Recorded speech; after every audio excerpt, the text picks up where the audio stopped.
یہی قریب میں جو رائیونڈ کا مرکز، میں پہلی دفعہ جب یہاں سے 4 مہینے لگا کر گھر گیا تو گھر مفتی تقی عثمانی صاحب سے میں نے گزارش کی حضرت تشریف لے کر آئے، اور یہ بات جو بھی میں آپ سے کہہ رہا ہوں نا، اللہ کے لیے اپنے نفس پر پہلا قدم رکھنا، پہلا قدم نفس پہ رکھنا، دوسرا قدم جنت میں۔ تو طبیعت پر بڑا بوجھ پڑ رہا تھا، میں کیسے کروں گا، میں کیسے کروں گا۔ آج کے بعد اگر نامحرم عورت سامنے آئے گی تو میں نظریں کیسے ہٹاؤں گا؟ سامنے سے نامحرم عورت آئی، آپ کی اس پر پہلی نظر پڑی اور آپ نے اپنی نظر جھکا لی، اسی لمحے اللہ پچھلے سارے گناہ معاف کر دیتے ہیں، اور ایمان کی وہ حلاوت عطا فرماتے ہیں جس کو آپ اپنے سینے میں محسوس کریں گے۔ اسی لیے اللہ رب العزت نے اپنے بندے کے اپنے طرف آنے کو جہد سے تشبیہ دی۔ اللہ رب العزت کا ارشاد ہے والذین جاہدوا فینا، میرا وہ بندہ جو میری طرف آنے کی جہد کرے گا۔ آرام سے نہیں آ سکتا، آرام سے نہیں آئے گا، نفس پر بوجھ ضرور پڑے گا۔ جو جہد کرے گا، جب بیٹا کسی غلط بات کا مطالبہ کرے تو بیٹے سے کہے گا بیٹا باوجود اس کے کہ تو میری اکیلی اولاد ہے، لیکن میں کیا کروں، یہ گناہ میں نہیں کر سکتا کیونکہ اللہ اور اس کے رسول کا حکم نہیں ہے، یہ میں نہیں کروں گا بیٹا، یہ میں نہیں کر سکتا۔ اس کو اللہ فرما رہے ہیں والذین جاہدوا فینا، جو میری طرف آنے کی کوشش کرے گا، لنہدینہم سبلنا، میرے بندے غور سے سن، میں ضرور در ضرور تیرے لیے اپنی قربتوں کے راستوں کو کھولوں گا، پہنچ جائے گا تو میری طرف۔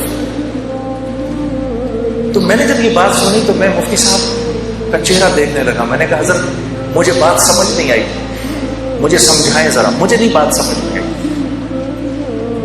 اللہ کی قربت کے راستے کیا ہیں؟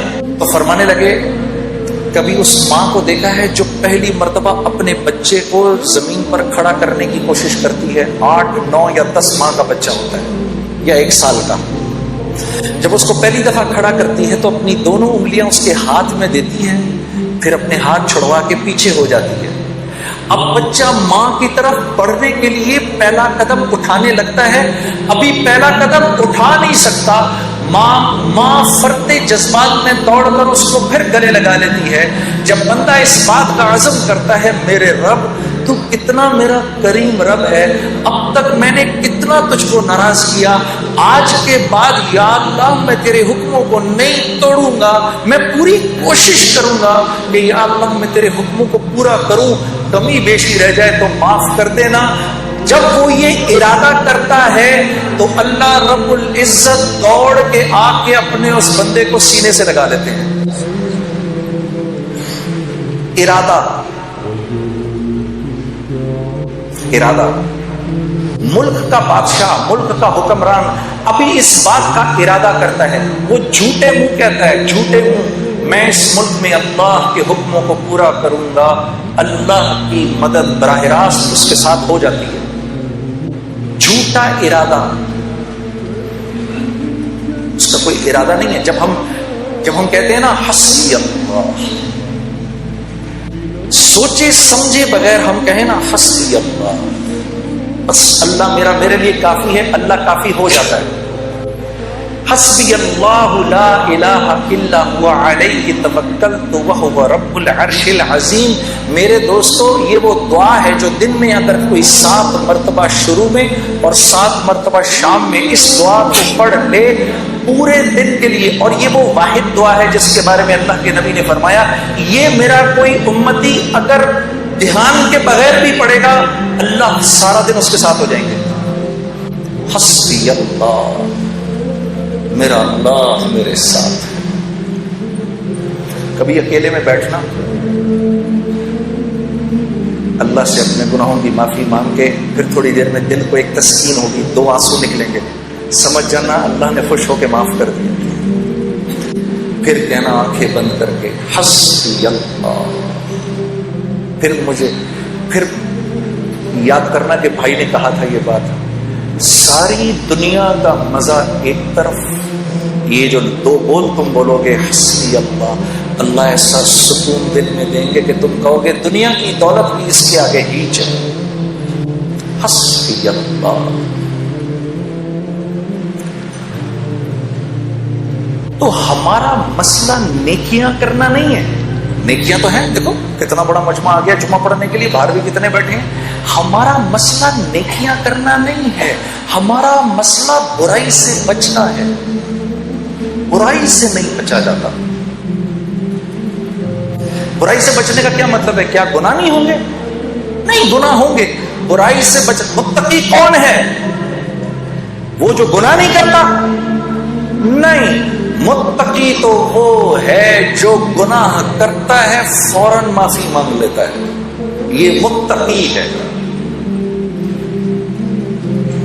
گناہ کیا معافی مانگ لو، اللہ مجھے معاف کر دے، معاف ہو گیا. پھر گناہ ہوا، یا اللہ مجھے معاف کر دے، پھر معاف ہو گیا، یا اللہ معاف کر دے.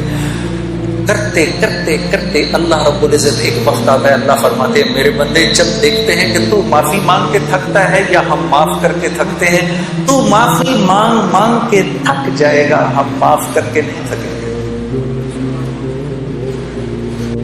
یہ تو ہم اللہ کو پہچانتے نہیں. آپ دیکھو یہ اسکول میں تو سبھی گئے ہیں، 8 بجے کا ٹائم، بھائی 8 بجے اسکول میں جانا ہے. 8 بجے نہیں پہنچو گے تو کیا ہو جائے گا؟ گیٹ بند ہو جائیں گے. اس کے بعد گھسنے دیں گے اندر؟ نہیں گھسنے دیں گے. چلو بھائی باہر نکلو، ادھر سے گھر جاؤ. اب ادھر مؤذن اذان دیتا ہے، اللہ اکبر اللہ اکبر. اس رب سے بڑا کوئی نہیں ہے، یہی سب سے بڑا ہے.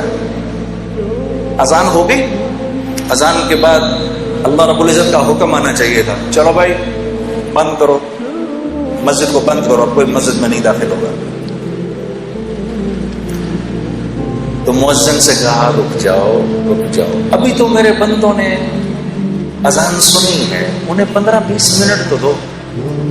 ابھی میرے بندے کاموں میں لگے، ابھی آئیں گے میرے بندے، ابھی آئیں گے. مسجدوں کے دروازے کھول دو، کیونکہ مسجد میری رحمت کی جگہ ہے، میرا گھر ہے. ابھی میرے بندے آئیں گے، کوئی بات نہیں اگر تھوڑی دیر ہو گئی تو، ابھی تو یہ آئیں گے. 15-20 منٹ کے بعد نماز کھڑی ہوئی، اللہ اکبر اللہ اکبر، قد قامت الصلاۃ قد قامت الصلاۃ. نماز کھڑی ہونے لگی ہے، نماز کھڑی ہونے لگی ہے. اب تو کہہ دینا چاہیے تھا اللہ کو، مؤذن کو، چلو جاؤ اب جا کر گیٹ پر تالے لگا دو. ہونا چاہیے تھا.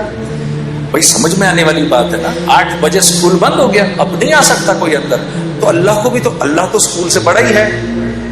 لیکن نہیں، تالے نہیں لگانا، کوئی بات نہیں، تمہاری نماز کھڑی ہوگی، پیچھے سے میرے بندے آ رہے ہیں، کھول کر دو.